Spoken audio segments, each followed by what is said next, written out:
We're going to share with you the Younger You. It premieres this evening and also showing on Saturday. I shouldn't say premiere. They're continuing their series. Here he is, Troy Thompson, brought to us by ABC4 Utah. Thanks, team. Well, tonight is all about cancer and some great conversations that I'm about to have with Dr. Thompson. But first of all, let's look at this short clip about tonight's episode.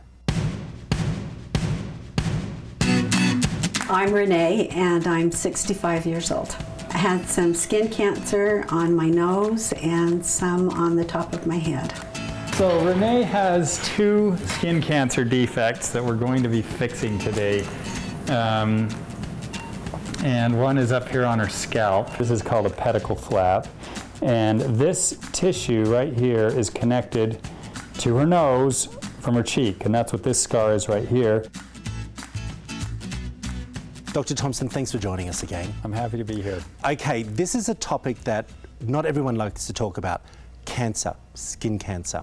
These are some viewers' questions that were sent in. What happens when someone lets their skin cancer go too long? It depends on which type of skin cancer it is. It can be a life-threatening problem for waiting too long, or it can just be a local problem where it slowly grows and invades structures around. But either way, it should be dealt with soon. Okay, so by you just telling me that, there are obviously different types of skin cancer. Yes. Very dramatically different types. Basal cell carcinoma is the most common, but it's a very slow-growing cancer. It tends to stay in the area where it is. Melanoma is the killer. Most of us have heard of it. That one spreads to different parts of the body. Okay, these are all questions from our viewers, okay? Why is it so bad to get sunburn? Sunburn just damages the skin in a way that opens it up to free radicals, which are chemicals that damage the skin and increase the chance of getting skin cancer.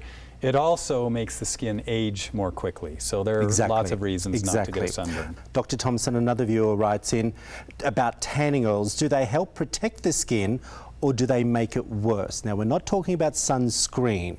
We're talking about the tanning oil.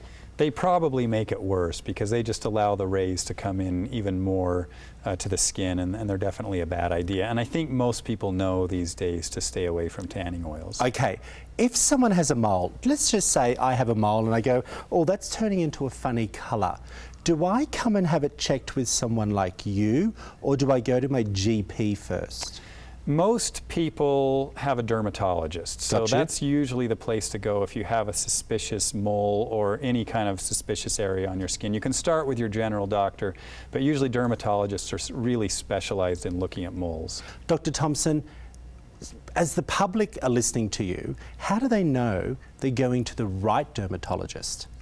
Does that make sense? Because yes, there are some dermatologists that specialize in skin cancer, and there are different types of dermatologists, and we have a list of dermatologists that we work with that we recommend to have these things checked. So we're telling people to give you a buzz, you recommend them, the dermatologist to the patients, and then you all work together. Absolutely. I love that. I love that you've been able to answer the viewers' questions. We really appreciate it, Dr. Thompson. If you want to find out more information about Dr. Thompson and Utah Facial Plastics, head over to theyounger.you.tv, and I know you're going to find tonight's episode fascinating. Back to you in the studio. All right, thank you, Troy. And that shows this evening and Saturdays. You can see it's on the CW30 on ABC4 Utah. Well, after the break, as I said before, we're talking with Vox Magazine about fall fashion finds and what you need to be watching out for this coming season. That's after this commercial break.